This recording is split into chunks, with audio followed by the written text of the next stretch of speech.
Hanya dengan Rp20.000 per bulan, Anda telah turut berpartisipasi dalam menyebarkan dakwah bersama Tarbiyah Sunnah. Barakallahu fikum. Bismillahirrahmanirrahim. Assalamualaikum warahmatullahi wabarakatuh. Alhamdulillah wassalatu wassalamu ala Rasulillah Muhammad ibn Abdullah wa ala alihi wa ashabihi wa mawalah wa man tabi'ahum bi ihsanin ila yaumil qiyamah. Wa ba'd.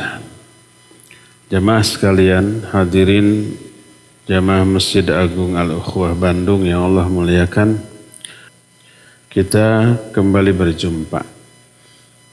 Jumat yang lalu kita sudah menjelaskan tentang sangat super pentingnya kedudukan Tauhid Al-Uluhiyah bagi kehidupan kita. Salah satu di antara alasannya adalah Tauhid Al-Uluhiyah ini adalah aplikasi nyata dari kalimah La ilaha illallah.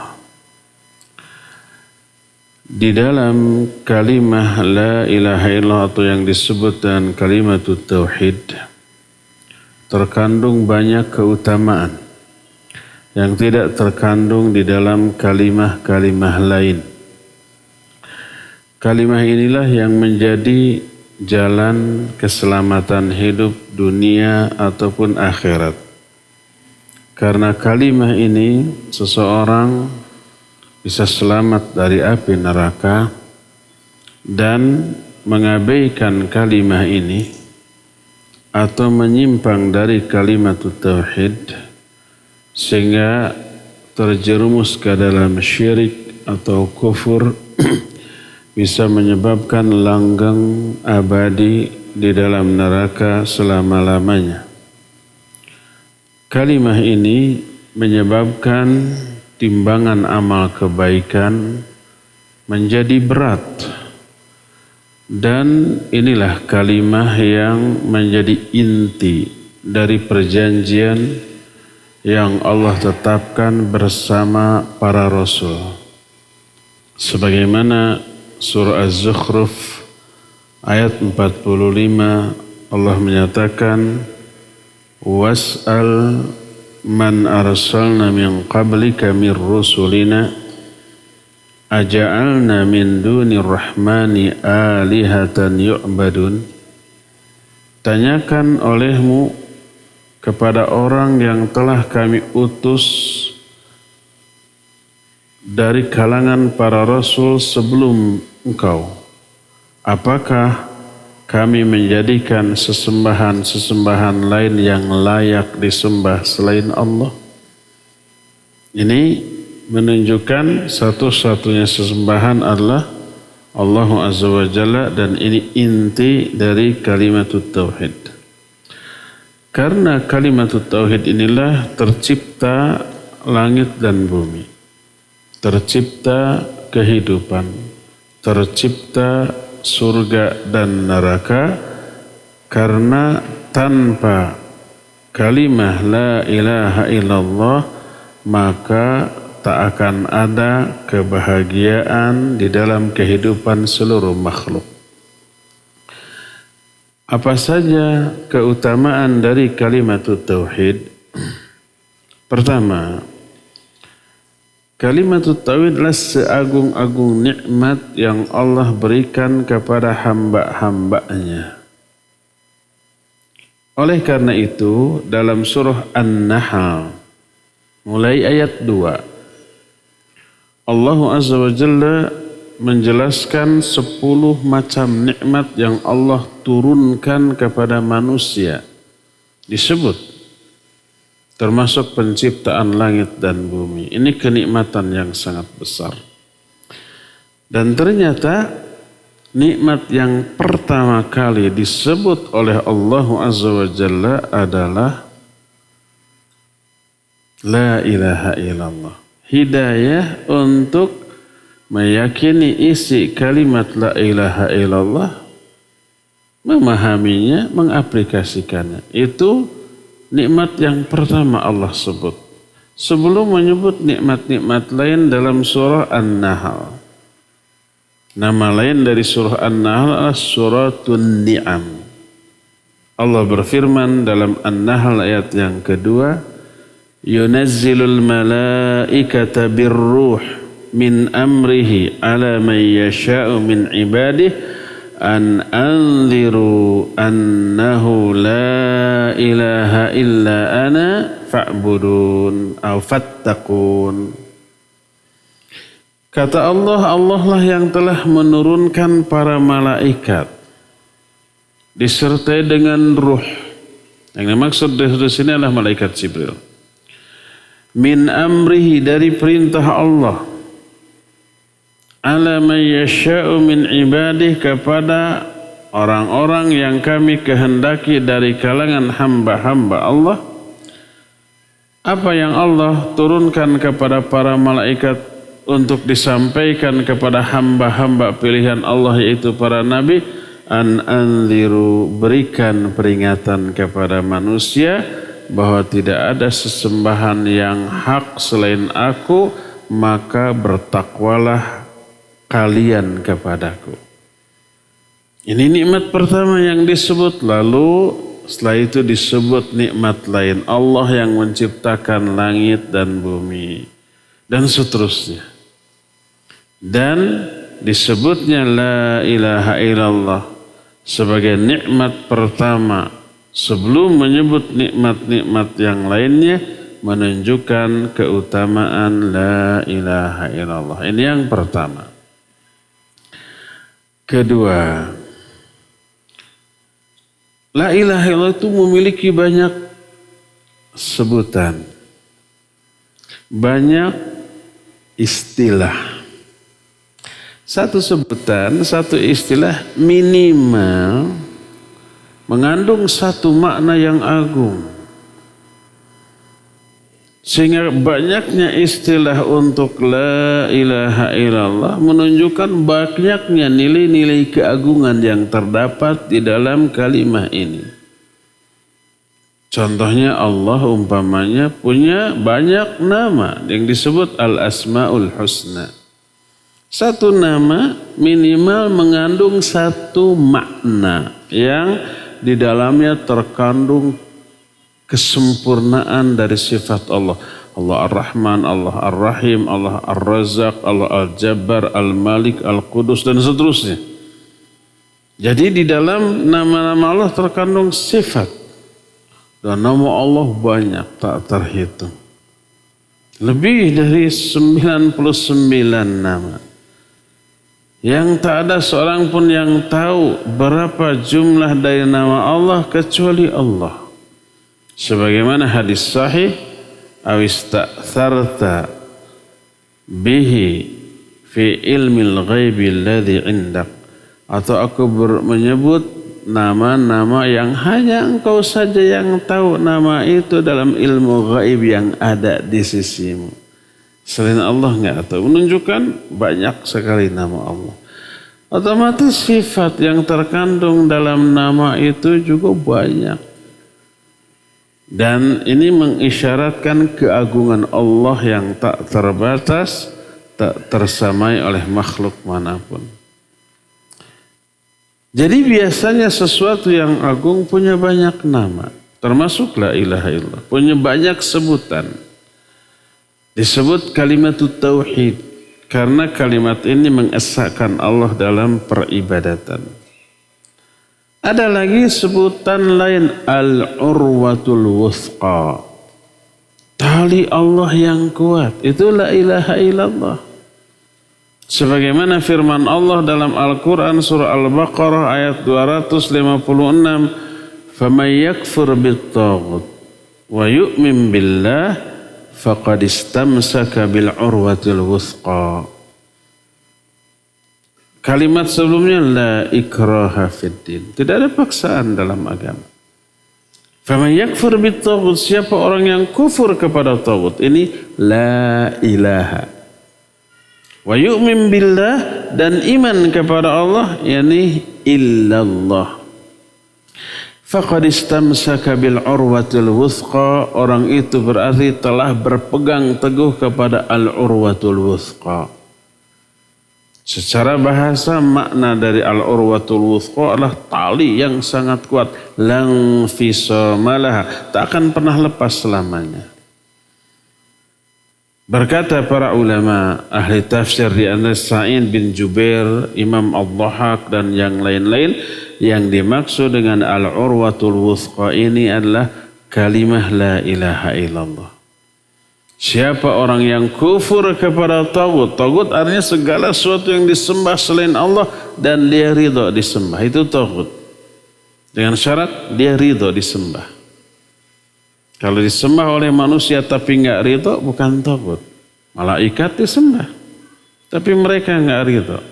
Para nabi ada yang disembah. Nabi Isa, Nabi Uzair, bahkan Nabi Muhammad SAW ada yang menyembah, tapi mereka tidak ridha. Itu bukan tagut. Tagut itu kullu ma ubida min dunillahi wa huwa radin. Segala sesuatu yang disembah selain Allah dan dia ridha itu tagut. Wajib kufur kepada seluruh jenis tagut. Faman yakfur bit tagut, siapa yang kufur kepada tagut? Ini sesuai dengan kalimat pertama dalam kalimat tauhid, la ilaha, tidak ada ilah, tidak ada sembahan. Dinafikan, ditolak, diingkari sembahan-sembahan apapun. Wa yu'min billah, kecuali Allah. Illallah. Siapa yang kufur kepada tagut dan iman kepada Allah, dia telah berpegang teguh kepada tali yang sangat kuat, yaitu la ilaha illallah. Ini sebutan kedua bagi la ilaha illallah. Sebutan pertama kalimatut tauhid. Sebutan kedua al-urwatul wuthqa. Sebutan ketiga la ilaha illallah juga disebut al-ahad. Perjanjian. Antara siapa? Pertama antara Allah dan para rasul seperti yang disebutkan tadi. Yang kedua antara Allah dengan seluruh hamba. Semua hamba sebelum lahir ke alam dunia sudah disepakati perjanjian antara calon hamba itu dengan Allah. Kata Allah, alastu bi rabbikum? Qalu bala syahidana. Ini perjanjian. Bukankah kamu mengakui aku adalah Rabbmu? Dia menjawab, iya. Sudah. Kita enggak ingat. Tapi oleh Allah begitu lahir diingatkan. Melalui kitabnya. Melalui penjelasan para nabi yang diutus kepada kita. Dibeberkan oleh para sahabat, para ulama dan seterusnya. Jadi tahu, oh dulu kita pernah berjanji lah. Janji itu wajib diaplikasikan dalam kehidupan berupa mentauhidkan Allah. Mengatakan tidak ada sesembahan yang hak selain Allah. Makanya kalimat tauhid ini juga disebut dengan al-ahad. Perjanjian. Dan ini yang menjadikan syarat pokok seseorang memperoleh syafaat di akhirat. Syafaat di akhirat tidak bisa didapatkan oleh seseorang kecuali kalau orang itu berpegang teguh kepada perjanjian yang terkandung dalam kalimat la ilaha illallah. Allah berfirman dalam surah Maryam ayat 78, la yamlikuna syafa'ata illa man ittakhadha indar rahmani ahda. Mereka tidak akan memiliki syafaat kecuali bagi orang-orang yang telah mengambil perjanjian di sisi Allah dan mengaplikasikannya. Perjanjian apa yang dimaksud? Berkata Ibnu Abbas radhiyallahu anhuma ketika menerangkan ayat ini, huwa syahadatu alla ilaha illallah wal bara'atu minal hawli wal quwwati illa billah wa alla yarju illallah azza wa jalla. Yang dimaksud dengan perjanjian dalam ayat ini adalah syahadat la ilaha illallah dan keyakinan kita tidak memiliki kekuatan ataupun kemampuan kecuali dari Allah dan kita tidak berharap kecuali hanya kepada Allah Azza wa Jalla. Inilah sebutan yang ketiga bagi kalimah la ilaha illallah, yaitu al-ahad. Keempat, la ilaha illallah juga disebut al-husna. Al-husna itu kebaikan terbaik. Al-husna itu merupakan bentuk mu'annas dari al-ahsan.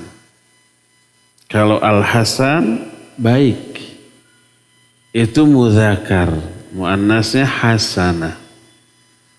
Kalau al-ahsan terbaik, superlatif, disebutnya sigat mubalaghah atau disebutnya isim tafdil.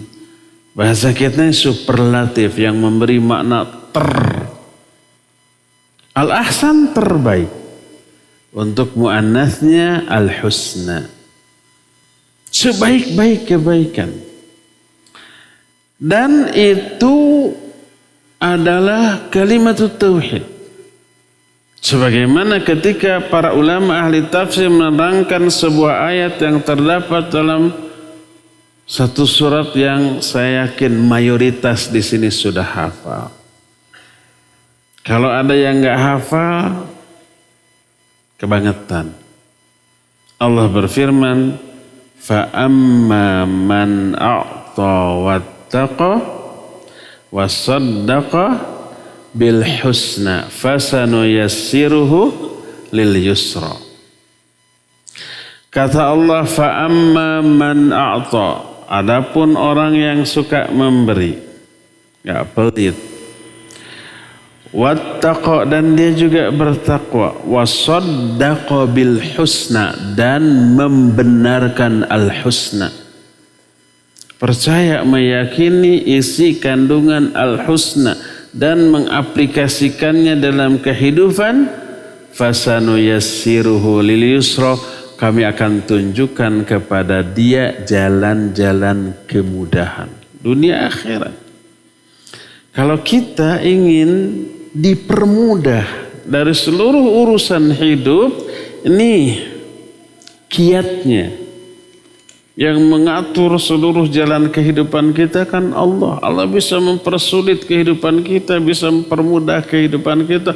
Allah semua yang atur, semua urusan berada di tangan Allah. Allah memberi kiat, resep agar kehidupan kita dipermudah oleh Allah. Nih, pertama, suka memberi. Fa amma man a'ta, keluarkan sebagian dari harta kita. Wattaqa, bertakwa kepada Allah. Wa may yattaqillah yaj'al lahu makhraja wa may yattaqillah yaj'al lahu min amrihi yusra. Orang yang bertakwa kepada Allah akan diberi solusi dari seluruh kesulitan hidup. Orang yang bertakwa kepada Allah, Allah akan permudah semua urusannya. Pertama memberi, kedua bertakwa, ketiga wasaddaqa bil husna, aplikasikan al husna. Apa al husna? Berkata Abdurrahman As-Sulami, juga Imam Al-Dhahhak, juga Imam Atiyah, yang semua ini bersumber dari Ibnu Abbas radhiyallahu anhuma, al-muradu bil husna fi hadhil ayah hiya kalimatut tauhid. Yang dimaksud al-husna, al-husna itu sebaik-baik kebaikan, kebaikan terbaik. Itu maksudnya la ilaha illallah. Aplikasikan la ilaha illallah, Allah akan permudah seluruh urusan hidup kita di dunia, di alam kubur, sampai di akhirat nanti. Sebagaimana nanti akan ada penjelasan yang spesial tentang efek pengaruh kalimat tauhid bagi kehidupan manusia di alam kubur. Tapi yang jelas, salah satu sebutan bagi la ilaha illallah adalah al-husna. Ini sebutan yang keempat. Kelima, la ilaha illallah disebut juga kalimatul haqq. Kalimat kebenaran. Sebenar-benar kebenaran adalah la ilaha illallah. Dan seagung-agung keagungan adalah tauhid. Dan sezolim-zolim kezoliman syirik. Seburuk-buruk keburukan syirik. Lawan dari tauhid. Makanya kalimatul tauhid disebut juga dengan kalimatul haqq. Inilah yang Allah sebutkan dalam Al-Quran. Dalam surah Al-Fath ayat yang ke-26. Allah Azza wa Jalla menyatakan wa alzamahum kalimatat taqwa wa kanu ahaqqa biha wa ahlaha. Kata Allah Azza wa Jalla, Allah mewajibkan kepada mereka kalimatat taqwa. Bukan itu. Surah Az-Zukhruf ayat 6 ayat 86 Allah menyatakan illa man syahida bil haqqi wa hum ya'lamun. Kata Allah Azza wa Jalla, semua orang itu akan binasa, semua orang akan celaka, terkena laknat, terkena azab, terkena murka. Illa man syahida bil haqq, kecuali orang yang bersaksi terhadap al-haqq. Al-haqq itu la ilaha illallah. Al-haq itu kalimatut tauhid. Wahum ya'lamun, dan mereka berilmu tentang kalimatut tauhid itu. Salah satu ulama yang menafsirkan bahwa al-haq dalam ayat ini adalah kalimatut tauhid di antara Imam Al-Baghawi rahimahullahu ta'ala. Nah, ini sebutan yang kelima bagi la ilaha illallah. Keenam, la ilaha illallah disebut juga dengan kalimatut taqwa. Makna asal taqwa, taqwa itu berasal dari kata waqa, yaqi. Waqa itu apa? Pelindung. Waqa itu perisai. Waqa itu sesuatu yang bisa kita jadikan perlindungan dari sesuatu yang kita takuti. Dari perkataan waqa di sinilah terbentuk kata takwa. Fi'il amrnya cuma satu huruf qi gitu ya. Seperti waqina adzabannar, wa dan qi lindungi, na kami adzabannar dari azab neraka. Makanya ketika menjelaskan makna taqwa, taqwa itu adalah ja'lul insan wiqayatan mimma yakhafuhu. Taqwa itu seseorang menjadikan wiqayah. Wiqayah itu pelindung, perisai bagi dirinya antara dia dengan sesuatu yang ditakutinya. Itu makna takwa. Makanya Allah menyuruh kita takwa kepada beberapa hal. Tidak hanya kepada Allah ya, kepada Allah kita disuruh bertakwa. Wattaqullah, bertakwalah kalian kepada Allah. Haqqa tuqatih, dengan takwa yang sebenar-benarnya. Apa maknanya?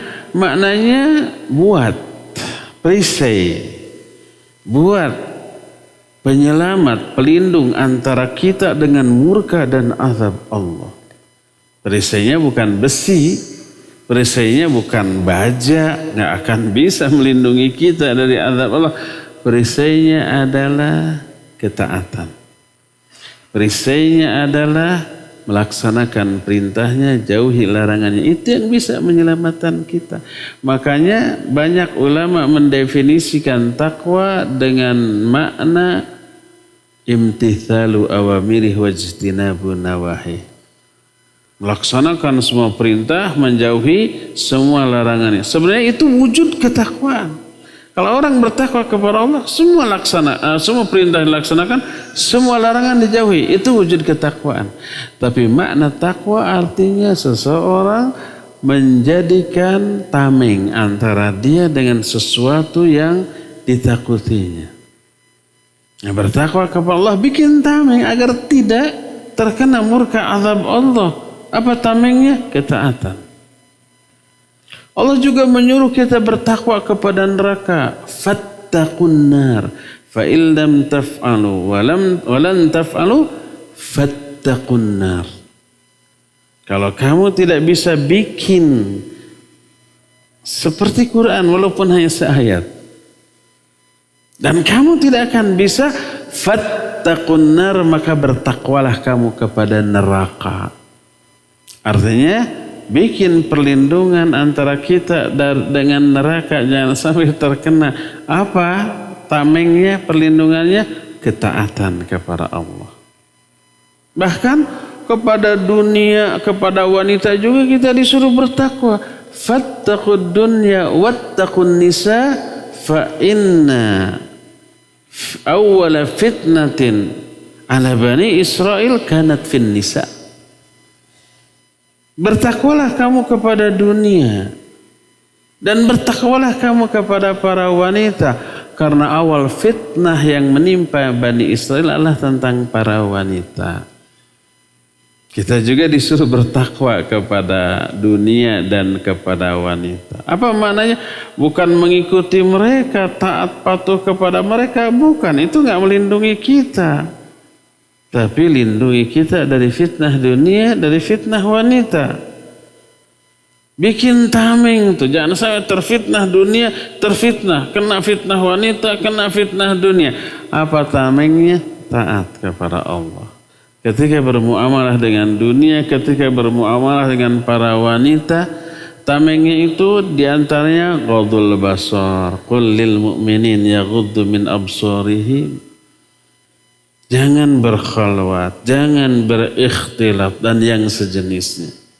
Nah, jadi itulah makna taqwa. Kalimah la ilaha illallah disebut dengan kalimat taqwa. Kalimat ini yang bisa melindungi kita dari murka azab Allah, neraka Allah, laknat Allah azza wa jalla. Ini yang Allah wajibkan kepada kaum mukminin. Maka dalam surah Al-Fat ayat 26 Allah menyatakan wa alzamahum kalimatat taqwa wa kanu ahaqqa biha wa ahlaha. Allah wajibkan kepada para sahabat kalimat taqwa. Apa kalimat taqwa itu? La ilaha illallah. Wa kanu ahaqqa biha wa ahla, dan mereka lebih layak tentang kalimat la ilaha illallah dan lebih layak untuk menjadi ahli dari kalimat la ilaha illallah. Mereka faham isinya, meyakini maknanya, mengaplikasikan dalam kehidupan sehari-hari mereka. Inilah poin yang ke-6, istilah atau sebutan yang diberikan kepada la ilaha illallah, yaitu kalimatut taqwa. Ke-7, la ilaha illallah disebut juga dengan sebutan al-qaulus sabit. Maknanya ucapan yang sabit, yang mantap. Itu istilah untuk la ilaha illallah. Dan Allah azza wa jalla menyebut la ilaha illallah dengan al-qaulus sabit di dalam Al-Quranul Karim. Di antaranya dalam surah Ibrahim ayat yang ke-27. Allah berfirman, Yuthabbitullahu alladhina amanu bil qawli tsabiti fil hayatid dunya wa fil akhirah. Allah memantapkan orang-orang yang beriman dengan ucapan yang mantap. Baik dalam kehidupan di dunia ataupun dalam kehidupan akhirat. Yang dimaksud Allah memantapkan orang-orang yang beriman adalah mengistiqamahkan. Mantap di sini artinya istiqamah di atas kebenaran. Innal ladzina qalu rabbuna Allah tsumma istaqamu. Orang yang berkata, Rabb kami Allah, kemudian istiqamah. Siapa yang membuat seseorang bisa istiqamah di atas kebenaran? Allah. Allah yang membuat dia istiqamah, mantap. Allah memantapkan orang-orang yang beriman dengan ucapan yang mantap. Maksud ucapan yang mantap adalah la ilaha illallah. Baik dalam kehidupan di dunia maupun dalam kehidupan di akhirat. Dalam kehidupan di dunia, la ilaha illallah menjadi resep atau penyebab orang istiqomah di atas kebenaran selama hidup. Ayat ini mengisyaratkan agar kita bisa istiqamah di atas kebenaran. Fahami kalimat tauhid. Yakini, aplikasikan, amalkan. Allah akan menganugerahkan hidayah kepada orang itu untuk istiqamah di atas keimanan. Sebagaimana firman Allah dalam ayat ini, yuthabbitullahu alladhina amanu bil qawli tsabiti fil hayatid dunya. Allah akan memantapkan orang-orang beriman, maksudnya mengistiqamahkan dengan ucapan yang mantap, maksudnya dengan la ilaha illallah. Bil qawli tsabit, bi di sini disebut dengan sebutan bi sababiyah. Karena sebab la ilaha illallah, orang itu istiqamah di atas kebenaran. Fil hayati dunia, itu di dunia. Wa fil akhirah, dan dalam kehidupan akhirat. Maksud orang itu akan dimantapkan dalam kehidupan di akhirat, di antaranya di alam kubur. Ayat ini berbicara tentang alam kubur. Adanya alam kubur diterangkan dalam Al-Quran dan juga hadis yang sahih.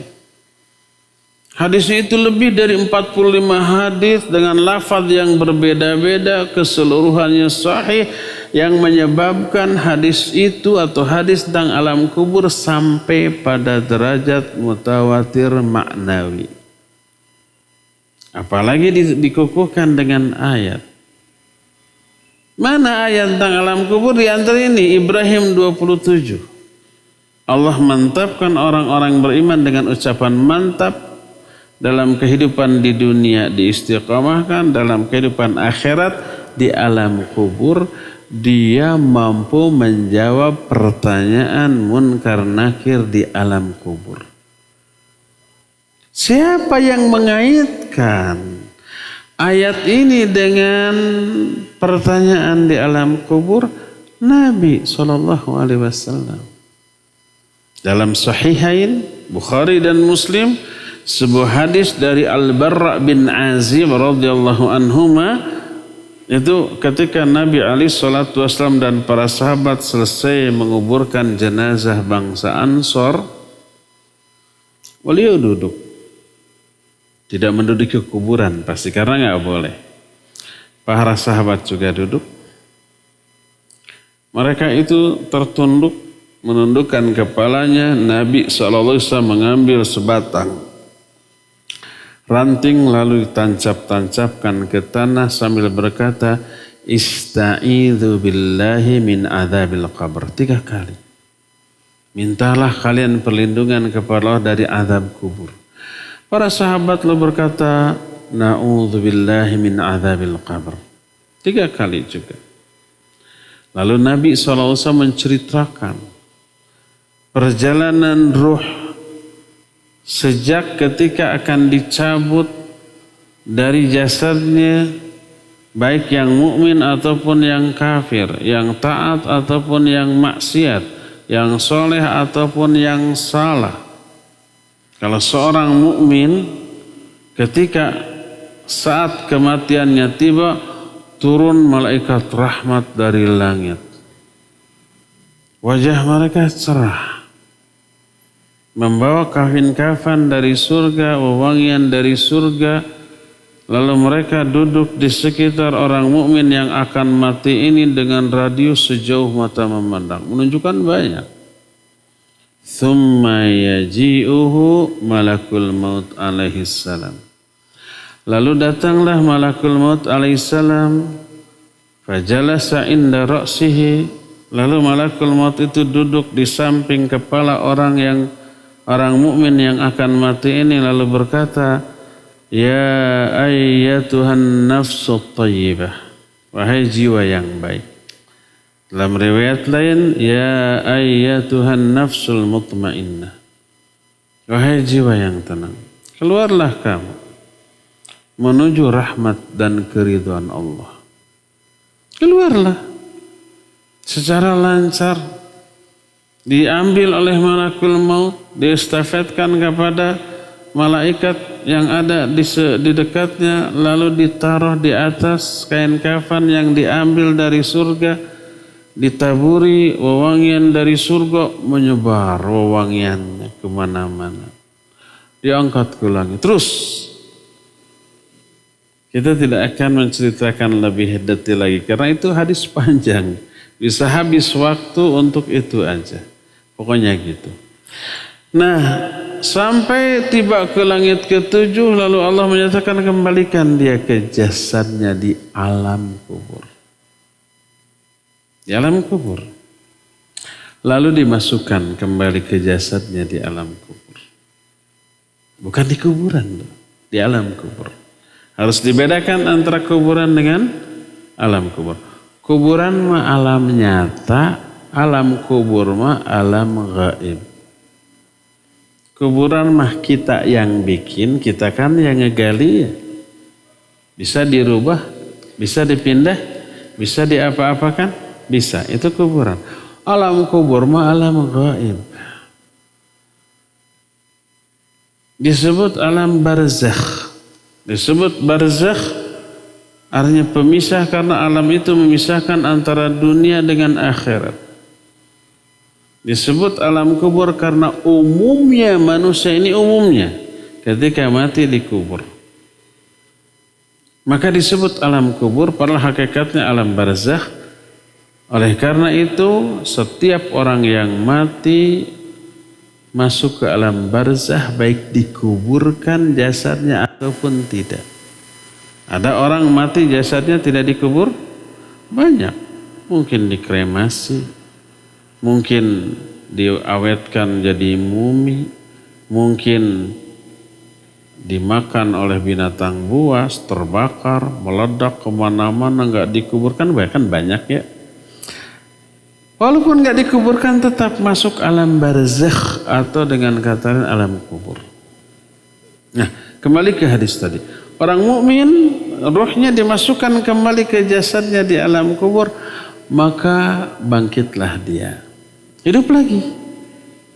Kita pernah menjelaskan tentang kematian. Apa definisi mati? Definisi mati adalah berpisahnya ruh dari jasad dan terputusnya hubungan antara keduanya. Jadi berpisah dan terputus, nggak ada hubungan antara ruh dengan jasad. Kalau berpisah tapi masih ada hubungan, belum mati. Itu terjadi ketika tidur, berpisah, tapi masih ada hubungan. Atau pingsan atau koma. Selama belum titik, masih bisa hidup lagi. Masih ya, ada yang sudah koma beberapa hari, beberapa bulan, bahkan tahun, tapi hidup lagi normal lagi. Berpisah ruh dengan jasad tapi masih ada hubungan. Kalau mati sudah nggak ada hubungan. Jadi di alam kubur bertemu lagi, dimasukkan lagi, hidup lagi. Nggak masuk akal. Memang karena kelemahan akal kita. Ini di alam lain, bukan di alam dunia, di alam barzakh. Di mana? Wallahu alam, nggak tahu, nggak terjangkau oleh kita. Oleh karena itulah maka ketika jasadnya dimasuki lagi ruhnya, hidup lagi, thumma yaji'uhul malakan, lalu didatangi dua malaikat. Aswadan azraqan yuqalu li ahadihima al-munkar wal akhar an-nakir. Dua malaikat tuh hitam kebiru-biruan, yang satu disebut munkar, yang satu disebut nakir, syadidal intihar, dahsyat sekali bentakannya. Lalu bertanya, man rabbuka wa man nabiyuka wa ma dinuka, dalam riwayat lain wa ma amaluka. Adapun orang mukmin, kata Rasulullah sallallahu alaihi wasallam, dia bisa menjawab atas hidayah dari Allah Azza wa Jalla, rahmat dari Allah. Rabbi Allah wa nabiyana Muhammad wa dinil Islam. Rabbku Allah, Nabiku Muhammad, agamaku Islam. Lalu Rasul sallallahu alaihi wasallam menyatakan, fadzalika qauluhu ta'ala, yuthabbitullahu alladhina amanu bil qawli tsabiti fil hayatid dunya fil akhirah. Itulah yang dimaksud dengan firman Allah. Allah memantapkan orang-orang yang beriman dengan ucapan yang mantap, baik dalam kehidupan di dunia ataupun kehidupan di akhirat. Yang dimaksud ucapan mantap di sini adalah la ilaha illallah. Yang dimaksud Allah memantapkan di dunia, mengistiqamahkan. Yang dimaksud Allah memantapkan orang mukmin di akhirat, dia ditegarkan sehingga bisa menjawab pertanyaan munkar nakir di alam kubur secara benar. Makanya salah satu di antara sebutan bagi la ilaha illallah adalah al-qaulu tsabit. Inilah yang ketujuh. Kedelapan, la ilaha illallah disebut dengan sebutan al-kalimatu thayyibah, yaitu ucapan yang baik. Selain kalimatul haq, ucapan yang benar, ini juga ucapan yang baik. Dan oleh Allah ucapan yang baik ini diberi perumpamaan. Perumpamaan apa? Seperti pohon yang baik. Akarnya menancap secara mantap, kuat ke dalam tanah secara mendalam, dan pucuknya, cabangnya menjulang tinggi ke langit, sampai ke langit. Otomatis kalau akarnya menancap, terus cabangnya menjulang sampai ke langit, bagaimana batang dan dahannya? Pasti gede dan kuat juga. Nggak mungkin batangnya gede, akarnya sedikit. Nggak akan tahan. Atau akarnya gede sampai ke langit tapi batangnya sebesar lidi. Nggak mungkin. Nggak kuat, kena angin dia. Nah, Allah memberikan perumpamaan kalimat tauhid dengan pohon yang tinggi menjulang, akarnya menancap kuat ke tanah, tapi cabangnya sampai ke langit. Sebagaimana firman Allah dalam surah Ibrahim 24, Allah menyatakan, daraballahu mathalan kalimatan thayyibah kasyajaratin thayyibatin asluha thabitun wa far'uha fis sama. Allah memberikan perumpamaan tentang kalimah yang baik. Kalimah yang baik itu maknanya la ilaha illallah. Itu tak ubahnya seperti sebuah pohon yang besar yang baik. Akarnya menancap kuat di tanah dan cabangnya sampai ke langit. Apa maknanya? Berkata Ibnu Abbas radhiyallahu anhuma, yang dimaksud kalimah thayyibah adalah la ilaha illallah. Fa asluha thabitun fi qalbil mu'min, maka akar dari la ilaha illallah tertancap kuat dalam hati seorang mukmin. Wa far'uha, adapun cabangnya yakni al-amalus shalih, berupa amal soleh. La ilaha illallah yang tertancap kuat harus melahirkan amal soleh. Itu cabangnya atau pucuknya. Itu fis sama, sa'idun ilallah. Itu terus sampai ke langit. Semua yang baik, ucapan yang baik dan amal soleh itu naik ke atas langit. Dan ini salah satu di antara yang menjadi hujjah dalil bahwa Allah itu ada di atas langit. Banyak kita sudah jelas terangkan. Doa naik ke atas langit. Kemudian amal soleh naik ke atas langit. Ruh juga tadi naik ke atas langit. Kepada Allah Azza wa Jalla sampai di langit ketujuh kata Allah, catatkan dia di illiyin kalau dia orang mukmin. Terus kembalikan dia ke jasadnya di alam kubur. Begitu. Nah, la ilaha illallah tertancap kuat di dalam hati seorang mukmin dan itu gambaran dari akar sebuah pohon, sedangkan amal soleh yang merupakan dahannya menjulang sampai ke langit, diterima oleh Allah Subhanahu wa taala. Penjelasan Ibnu Abbas juga dikukuhkan oleh para ulama setelahnya seperti Imam Ad-Dhahhak, Ibnu Zubair, Ikrimah, Mujahid dan yang lain-lainnya yang menunjukkan keutamaan kalimat la ilaha illallah. Dan banyak lagi ayat-ayat yang menerangkan tentang keutamaan la ilaha illallah. Di dalam hadis ada rincian yang lebih detail tentang keutamaan la ilaha illallah. Di antaranya, la ilaha illallah menjadi penyebab selamatnya seseorang dari api neraka. Sebagaimana diterangkan dalam banyak hadis, di antaranya Sahih Muslim. Nabi SAW suatu saat mendengar seseorang azan. Ketika muadzin mengatakan asyhadu an la ilaha illallah, muadzin ketika azan pertama wajib ikhlas, kedua wajib khusyuk. Hayati apa yang diucapkan. Apalagi azan ini kalimatnya tidak begitu banyak, hanya beberapa kalimat yang sederhana, yang simpel. Menghayatinya tidak susah. Hayati.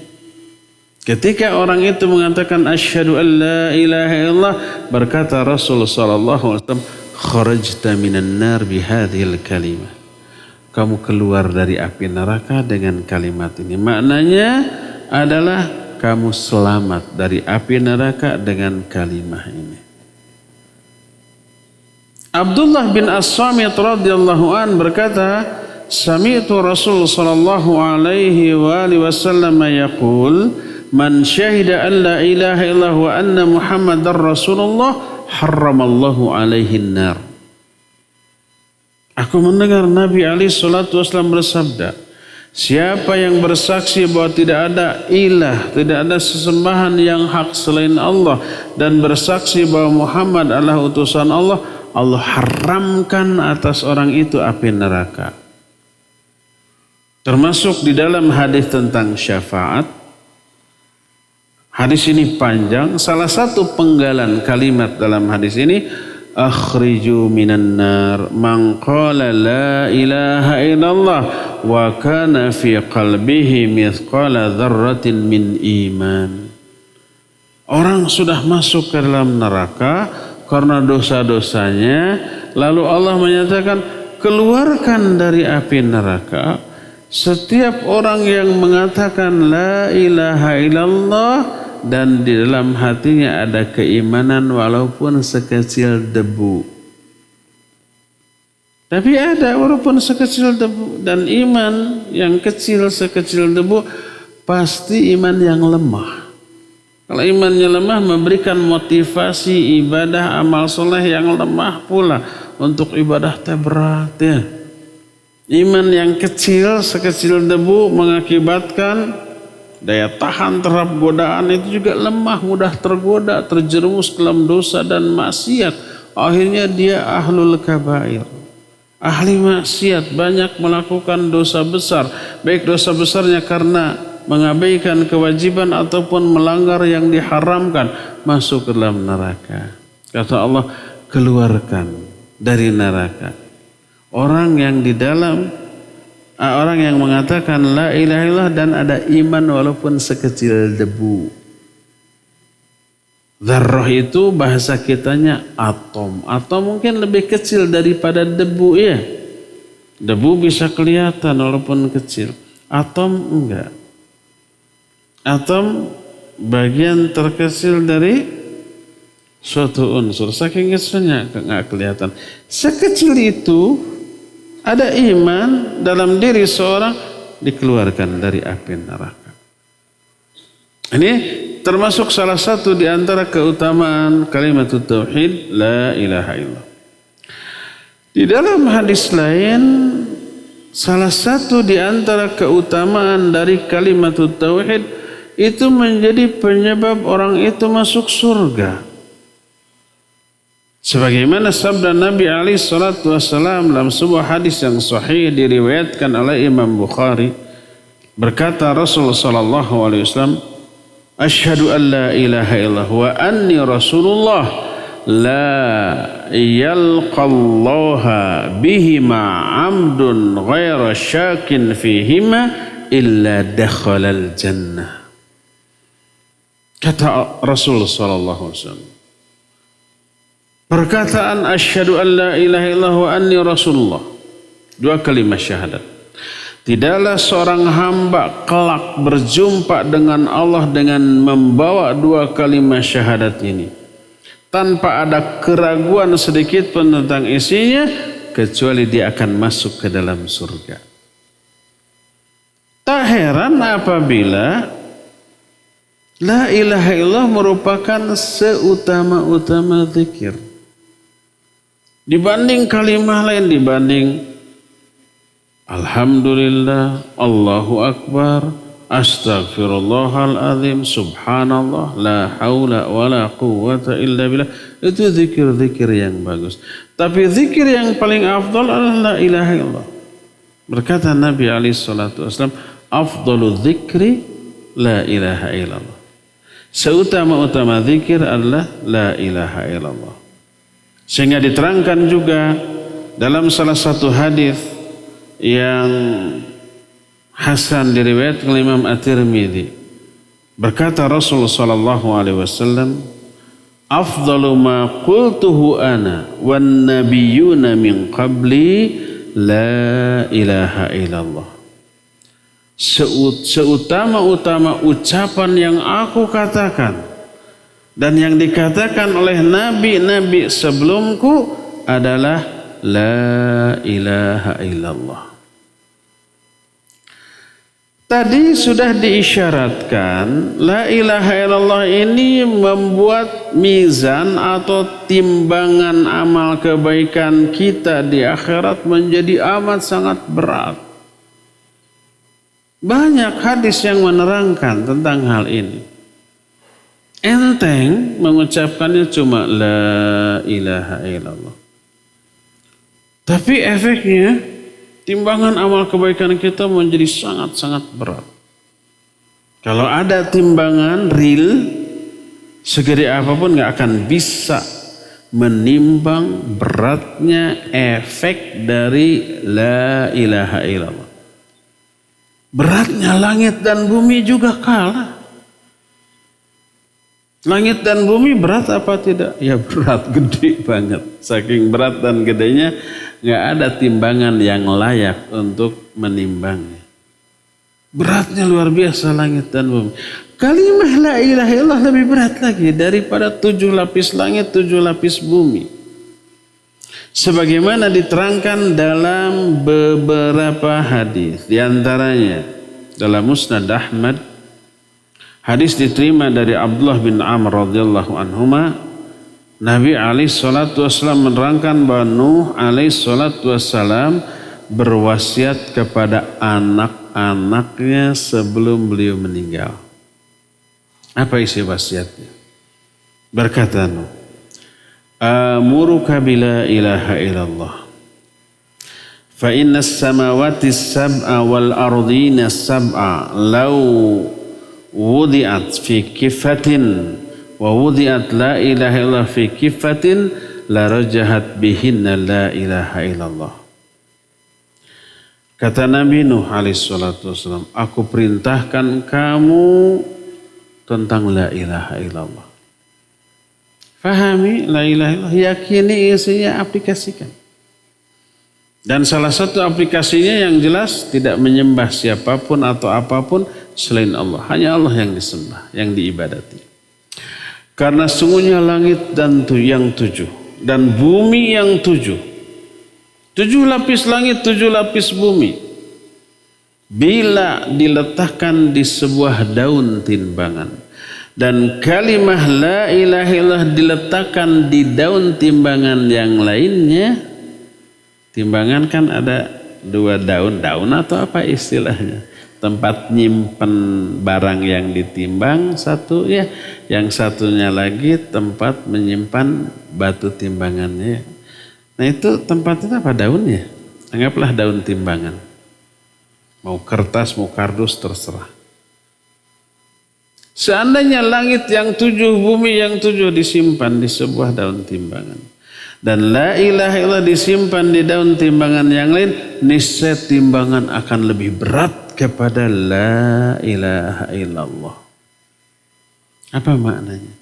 Maknanya pahala yang lahir dari la ilaha illallah itu sangat berat.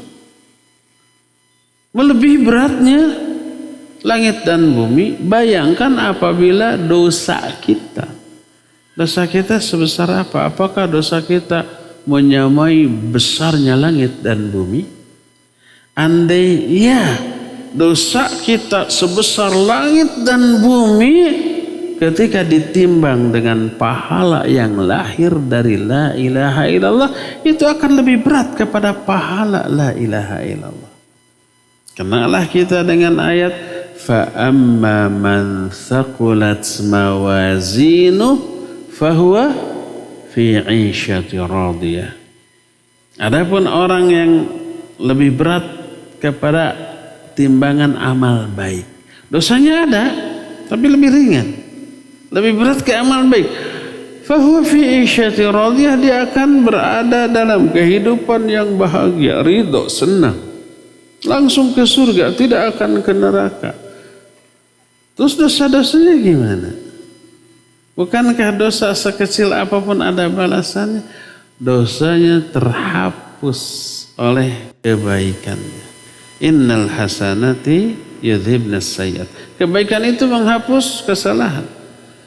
Yang dimaksud wa may ya'mal mithqala dzarratin syarran yarah, siapa orang yang melakukan keburukan walaupun sekecil debu dia akan dibalas. Maksudnya setelah dikalkulasikan dengan pahala dan dosa ditimbang, ternyata lebih berat sedikit ke dosa. Walaupun dosa yang tersisa itu sekecil debu tetap diadab.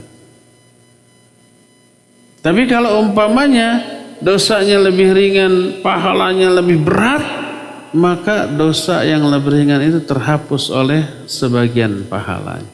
Saldo yang tersisa pahala, dosanya 0, sudah lunas.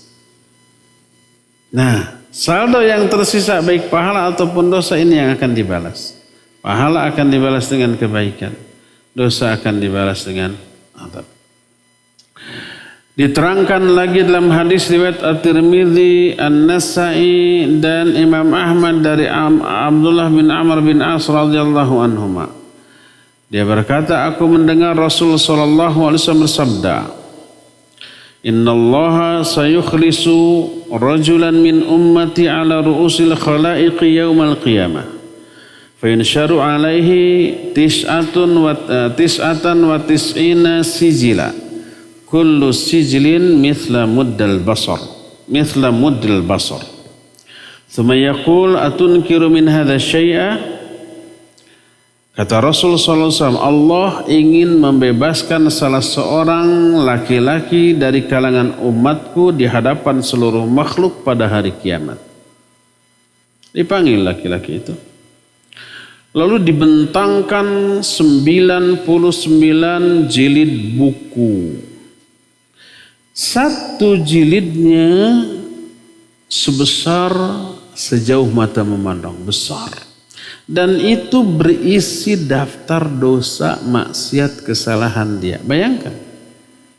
Satu lembarnya besar, isinya daftar dosa dan kesalahan. Ini ada 99. Kebayang sebesar apa dosa dia, sebanyak apa dosa dia. Lalu Allah berfirman, bertanya, "Atungkiru min hadza syai'?" Apa kamu mau mengingkari dosa-dosamu ini? Adzalamaka malaikatil hafidun, apakah malaikat pencatat amal itu zalim kepadamu? Ada dosa yang tidak dilakukan tapi ada catatannya, kan itu zalim ya? Apa ada nggak malaikat pencatat yang zalim seperti itu? Dia menjawab, la ya Rabbi, tidak ada. Semua dosa ini benar, aku lakukan. Lalu Allah berfirman, afalaka uzrun, kamu punya uzur nggak? Punya alasan yang menyebabkan dosa ini bisa terhapus gitu loh. Mungkin terpaksa, mungkin tidak sengaja kayak gitu kan. Itu bisa terhapus dosa. Orang itu menjawab, la ya Rabbi, tidak ada uzur. Artinya dosa itu dilakukan sengaja, dengan sadar, dengan mengetahui bahwa itu salah dan dosa. Penyebabnya apa? Ya syahwat. Kan rata-rata dosa dilakukan oleh kita dalam keadaan kita sadar dan tahu bahwa itu dosa ya. Kita suka gibah? Jujur, suka. Suka atau sekali-kali aja mah ya, sejam sekali mah. Sadar nggak bahwa gibah itu dosa? Sadar, tahu, yakin. Dalilnya hafal, Quran, hadis. Azabnya tahu ya. Orang yang suka gibah itu nanti kukunya panjang, terbuat dari logam yang kuat, cakar-cakar. Na'udzubillah. Itu di alam kubur, belum di akhirat. Jadi nggak ada uzur. Lalu Allah menyatakan, termasuk salah satu uzur yang bisa menghapus kesalahan itu, dosa itu adalah kebaikan. Tadi sudah disebutkan ayatnya, innal hasanati yudhibnas sayyiat. Kesalahan, kebaikan bisa menghapus dosa-dosa. Terhapus. Salat yang 5 waktu menghapus dosa. Jumat ke Jumat, Ramadan ke Ramadan dan seterusnya. Karena itu kebaikan. Infak sedekah menghapus dosa. Orang itu ditanya, kamu punya uzur penghapus dosa? Enggak ada. Kata Allah, bala inna laka indana hasanah. Wa innahu la zulma alaika al-yawm. Ya, menurut kami kamu punya kebaikan. Dan kamu akan diadili terhadap kesalahan dan kebaikan kamu pada hari ini, tidak akan zalim, tidak akan dizalimi.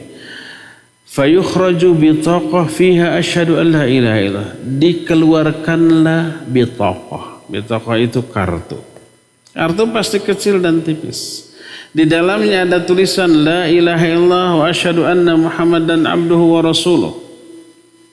Kata Allah, uhdzur, hadirkan dan timbanglah. Fayaqul, orang itu berkata, ya Rabbi, ma hadhil bitaqah, ma hadhi sijilat. Wahai Rasul, wahai Allah, apa yang dimaksud dengan kartu ini dan seluruh dosa-dosa yang 99 jilid tersebut? Allah menyatakan, fa innaka la tudhlam, kamu tidak akan dizalimi. Kamu akan dihisab, ditimbang secara adil. Fatudau sijilat fi kifatin wal bitaqah fi kifah. Maka 99 jilid buku itu disimpan di daun timbangan yang satu, dan kartu la ilaha illallah disimpan di timbangan yang lain. Apa yang terjadi? Fatoshatis sijilat wa thaqulatil bitaqah. Ringanlah 99 jilid buku tadi, beratlah kartu la ilaha illallah tadi. Lalu Nabi menyatakan, la yathqilu ma'ismillahi ta'ala syai'un. Tidak ada sesuatu pun yang bisa lebih berat daripada nama Allah. Apalagi la ilaha illallah. Terhapuslah dosa orang tadi.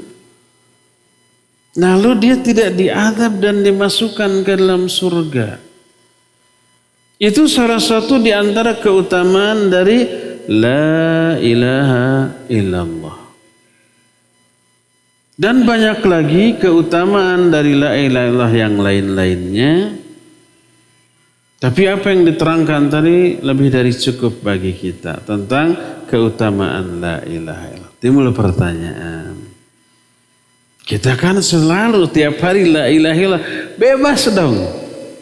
Mungkin kita meyakini dosa kita tidak akan sebesar langit dan bumi, asik selamat kayak orang tadi.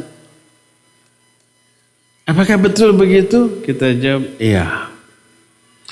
Tapi ada tapinya, la ilaha illallah yang bagaimana dulu? Yang ori atau yang KW? La ilaha illallah yang KW enggak. Harus yang original. Yang asli. Bagaimana la ilaha illallah yang asli? La ilaha illallah yang memenuhi syarat. Apa saja syarat la ilaha illallah? Kita akan bahas di hari Jumat yang akan datang.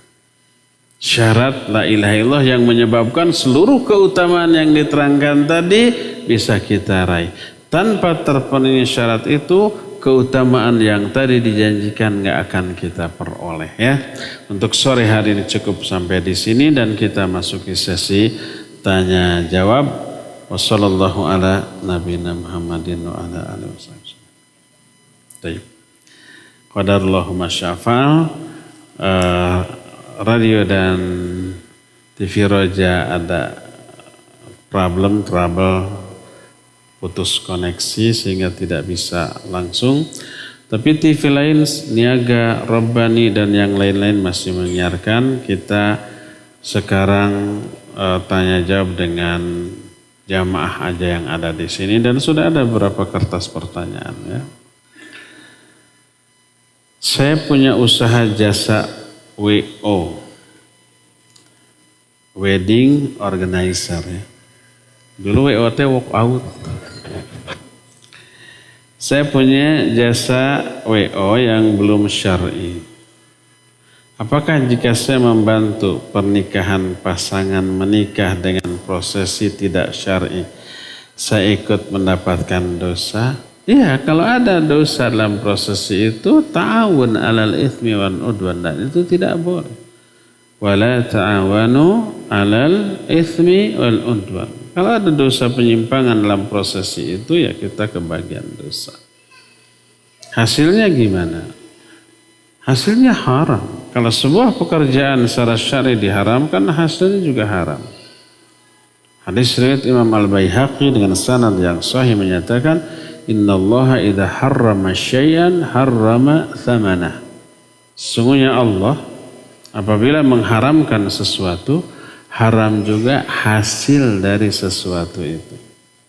Allah mengharamkan mencuri, hasil mencuri haram. Allah mengharamkan riba, hasil dari riba haram. Allah mengharamkan nipu, hasil nipu haram. Ya, Allah haramkan judi, hasil menang dari judi haram.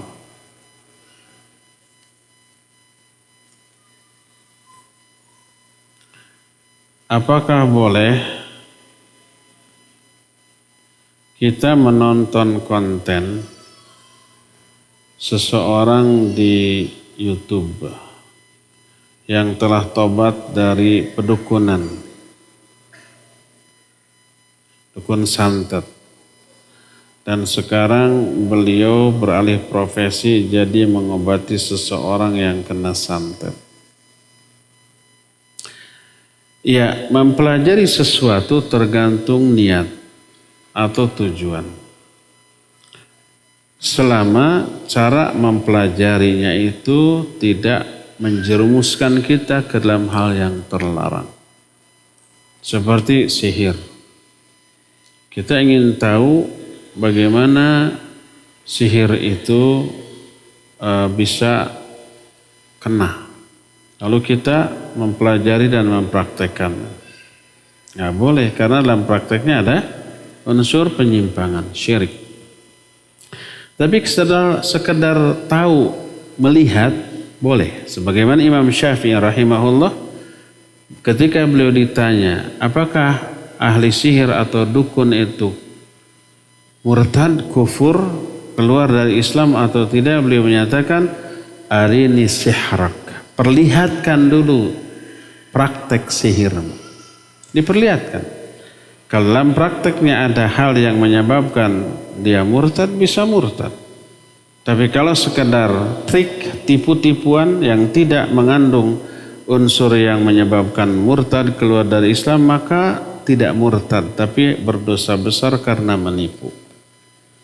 Dan ini menunjukkan melihat praktek sihir, praktek perdukunan, sekedar ingin tahu untuk menghukumi sejauh mana penyimpangannya, juga bagaimana cara membantahnya, juga bagaimana cara mengobatinya. Boleh, baik langsung ataupun lewat YouTube umpamanya. Dibolehkan untuk manfaat seperti itu. Ya. Tapi apabila iman kita lemah, ilmu kita juga kurang, kalau melihat tontonan itu dikhawatirkan kita terpengaruh, tertarik mempelajarinya, maka tidak boleh. Jadi persiapkan dulu fondamen kita, fondasi kita, jangan sampai terpengaruh. Kemudian tujuan kita melihatnya sekedar untuk menentukan boleh tidaknya hal itu, atau kalau terlarang sejauh mana keharamannya, apa sampai syirik, kufur, murtad ataukah tidak, ya. Tidak semua sihir mengakibatkan pelakunya murtad. Sebab ada sihir yang berupa tipuan, pakai trik. Ada yang pakai zat-zat kimia. Orang awam nggak tahu, tiba-tiba keluar api, ya. Tiba-tiba umpamanya berubah warna, air yang bening menjadi merah, menjadi biru, menjadi kuning karena dimasukkan batu. Ketika batu itu diambil, bening lagi.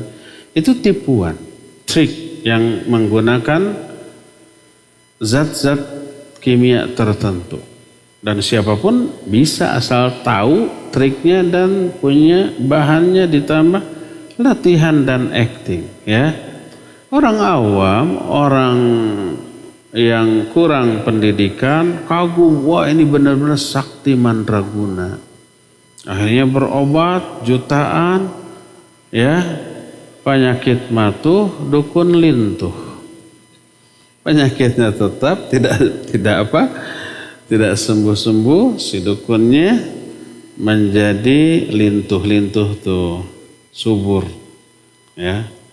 Saya termasuk lintuh, tapi bukan dari pendukun.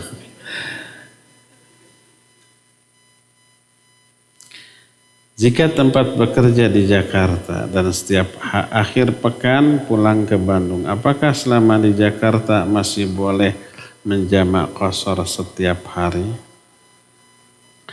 Kalau itu rutin, ya, selalu seperti itu, maka menjadi mukim. Kalau rutin begitu, kecuali kalau sekali-kali kerja di Bandung, ada tugas ke Jakarta, ya, nggak tahu berapa lama, bisa sehari, 2 hari, bisa seminggu, tidak puguh, ya. Selama di Jakarta kita musafir.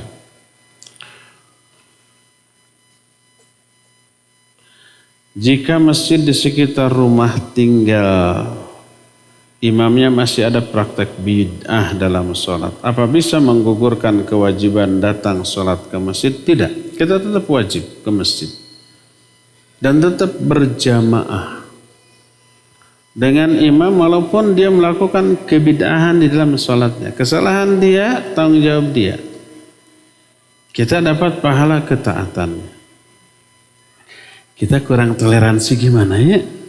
Orang lain mah, wah kalau dengan Wahabi jangan, lebih baik sendiri aja. Nggak bismillah, cingkrang, menyendiri. Nggak toleran mereka. Kita nggak toleran.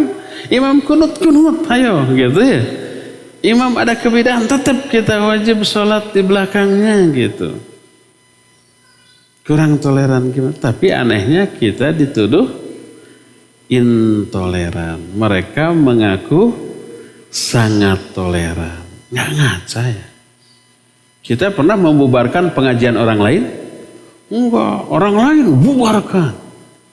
Atau kalau ada instansi tertentu, pemerintah atau swasta mengundang kita, ada orang lain yang akan kepanasan, diancam instansi, batalkan, kalau enggak di demo.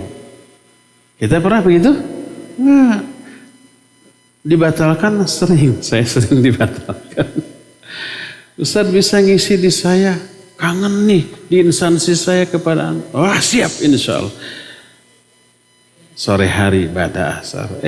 Ba'da dur, afwan Ustadz batal. Kenapa? Ada yang protes. Ya gimana lagi ya. Kita nggak pernah menghalang-halangi orang. Kita dihalang-halangi pernah. Dalam praktek ibadah, sholat berjamaah walaupun ada kekeliruan menurut kita, tetap kita dapat pahala dari ketaatan. Orang lain jangan berjamaah, nggak tentram kan gitu. Siapa yang toleran? Kita yang toleran. Siapa yang intoleran? Orang lain. Tapi mereka ngaku kita intoleran, mereka toleran. Dunia sudah terbalik. Ustaz, ada pertanyaan dari pendengar Niaga TV, Ustaz, dari Ibu Nurahayati di Semarang.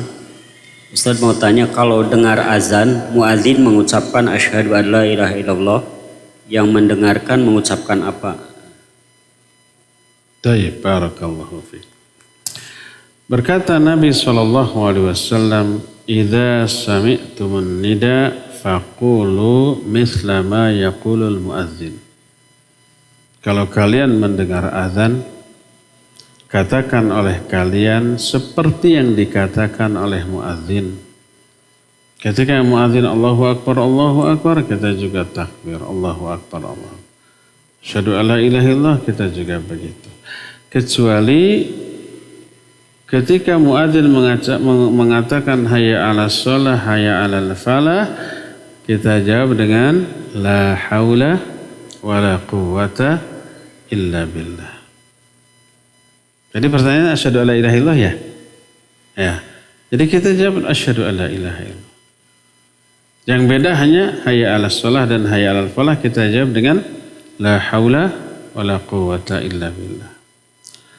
Bagaimana kalau pada waktu azan subuh muadzin mengumandangkan tasbih? Apa kalimat tasbih?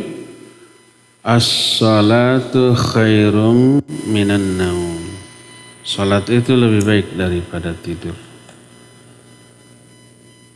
Tidak ada hadisnya.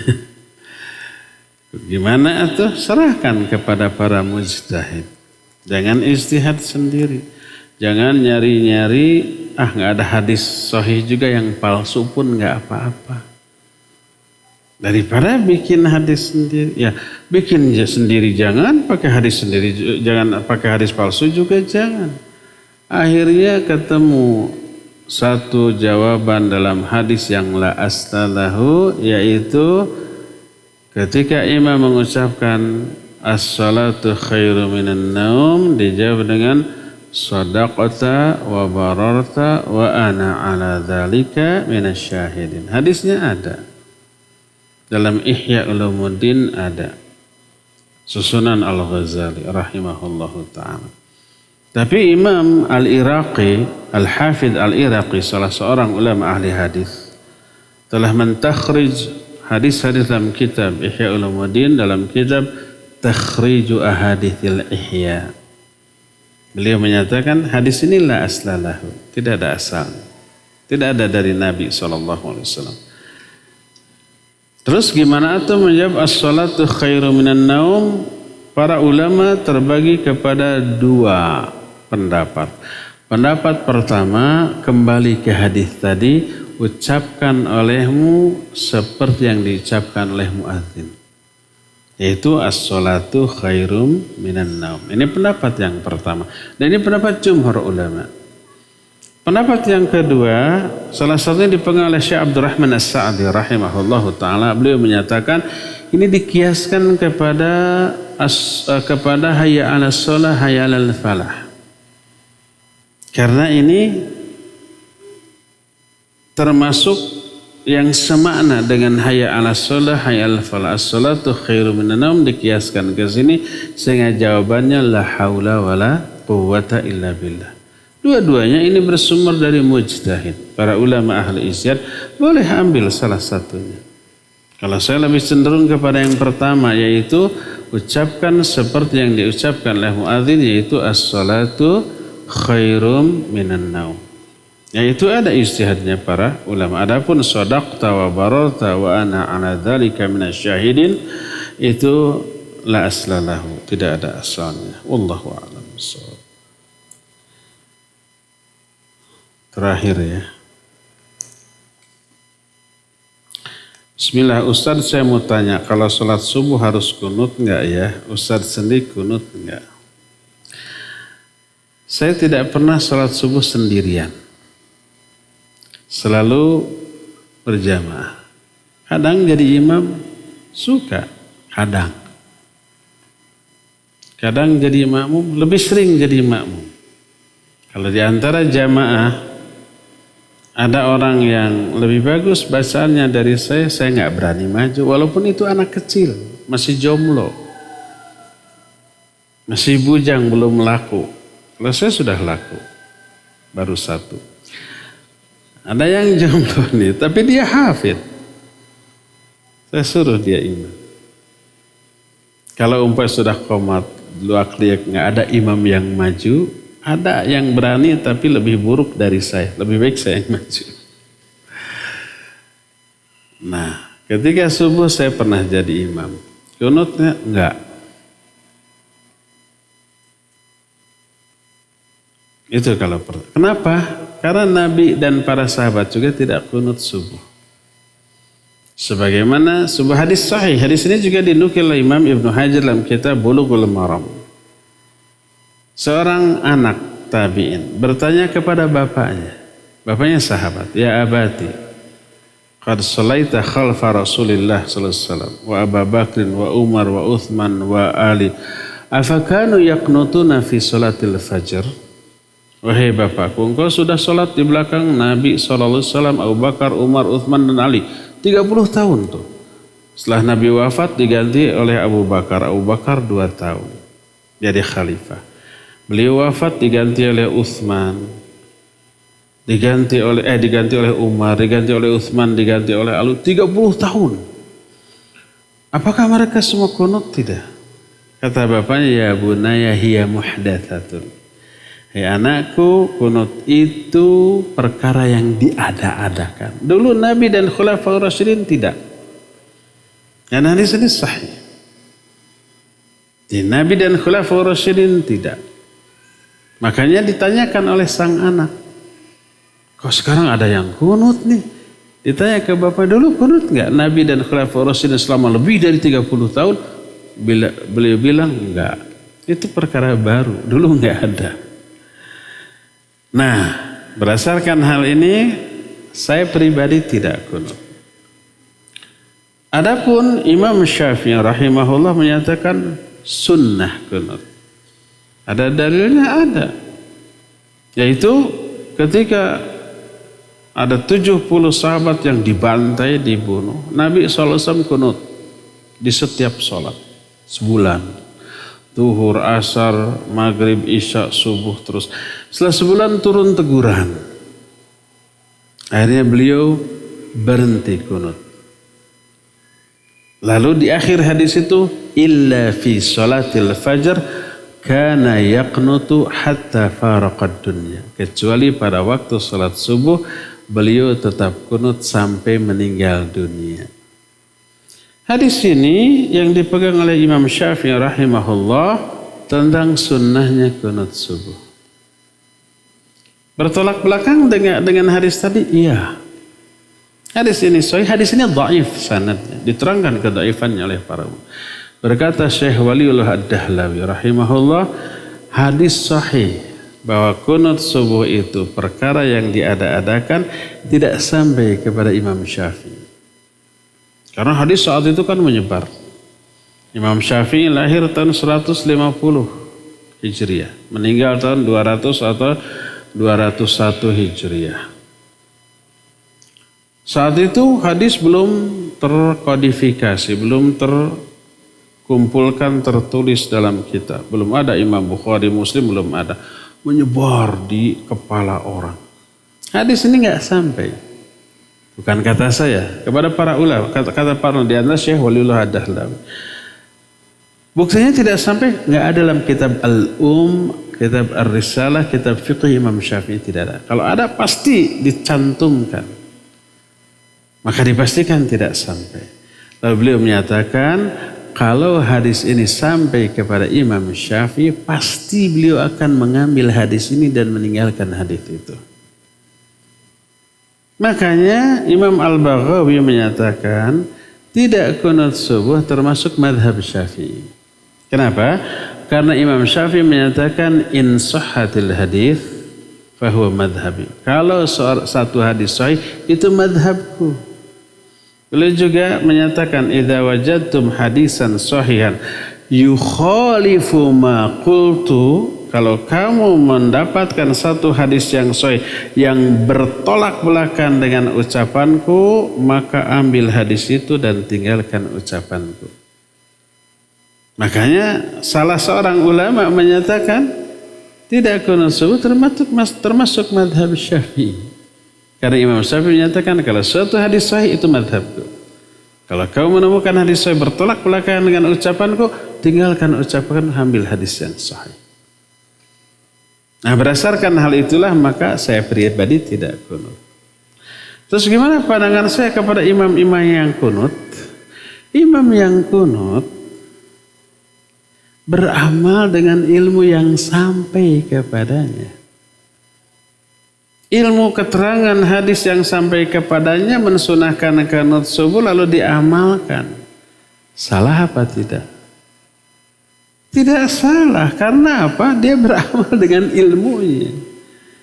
Penjelasan dari kita nggak sampai, penjelasan yang sampai kunut subuh itu sunnah. Berani nggak kita menyatakan Imam Syafi'i ahli neraka karena kunut subuh bid'ah lalu ahli bid'ah itu di neraka? Na'udzubillah. Siapa yang berani menuduh Imam Syafi'i ahli neraka? Kita lebih berani menyatakan beliau pasti di surga. Lebih berani begitu ya. Daripada beliau ke neraka. Na'udzubillah. Nah, para imam yang kunut subuh, mereka beramal dengan ilmunya. Kalau mereka meyakini itu bid'ah lalu diamalkan, kan gak mungkinnya. Kenapa mereka amalkan? Karena meyakini sunnah. Makanya diamalkan.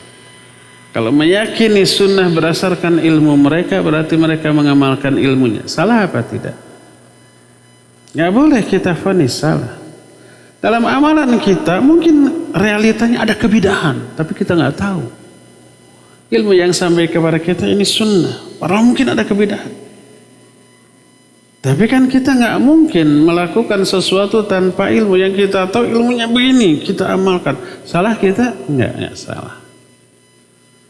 Ini yang menyebabkan berdasarkan hadis innama ju'ilal imamu liyutamma bi. Imam dijadikan untuk diikuti. Diikuti apa? Gerakannya. Dalam hal apa? Dalam perkara yang antara kita dengan imam berbeda pendapat. Kita dulu pernah membahas kitab Bulughul Maram dengan syarah Tawdihul Ahkam susunan Syekh Al-Bassam. Ketika menerangkan hadis ini, banyak perbedaan pendapat imam dengan makmum. Ikuti gerakan imam. Walaupun menurut kita salah. Menurut dia benar. Seperti sujud. Ada yang berpendapat 2 tangan dulu. Ada yang berpendapat 2 lutut dulu. Ikuti gerakan imam. Ada yang duduk istirahat dulu. Ada yang langsung berdiri. Imam dengan makmum beda. Ketika berjamaah ikuti imam. Ada yang sami Allahu liman hamidah yang kesini. Ada yang ke bawah, ikuti imam. Innama ju'ilal imamu liyutamma bih. Menurut kita sunnah begini bid'ah. Menurut yang lain begini sunnah begini bid'ah. Tapi ketika berjamaah hilangkan itu, ikuti imam. Dan inilah sikap para ulama. Syekh Al-Albani rahimahullah dalam kitab Sifat Salat Nabi menyatakan sami Allah liman hamidah kesini itu bid'ah dhalalah. Coba cek di sifat salat Nabi. Tapi ketika beliau bermakmum kepada Syekh bin Baz, sami Allahu liman hamidah, beliau begini. Karena mengikuti imam. Ya, makanya kalau saya bermakmum kepada imam yang kunut subuh, saya ikut kunut subuh. Apa dalilnya? Innama ju'ilal imamu liyutamma bi. Imam dijadikan untuk diikuti. Apanya? Ya gerakannya semuanya. Ya. Bukankah ada hadis yang sahih? La ta'ata li makhluqin fi maksiatil khaliq. Tidak boleh taat kepada makhluk dalam maksiat kepada Khaliq. Jadi karena kita meyakini kunut subuh bid'ah, berarti kalau kita melakukan taat kepada makhluk dalam bermaksiat kepada Khaliq. Kita tanya, si imam yang kunut berdasarkan ilmunya, dia sedang bermaksiat nggak kepada Allah? Tidak. Dia sedang mengamalkan ilmu yang sampai kepada dia. Ilmunya yang sampai kepada dia begitu, ya begitu lalu diamalkan. Maksiat enggak? Enggak maksiat. Nah ikutilah selama dia tidak bermaksiat ya. Wallahu a'lam bishawab. Cukup sampai di sini. Insyaallah kita jumpa kembali di hari Jumat yang akan datang. Subhanakallahum bihamdika asyhadu an la ilaha illa ant astaghfiruka wa atubu ilaik. Walhamdulillahirabbil alamin. Wassalamu alaikum warahmatullahi wabarakatuh.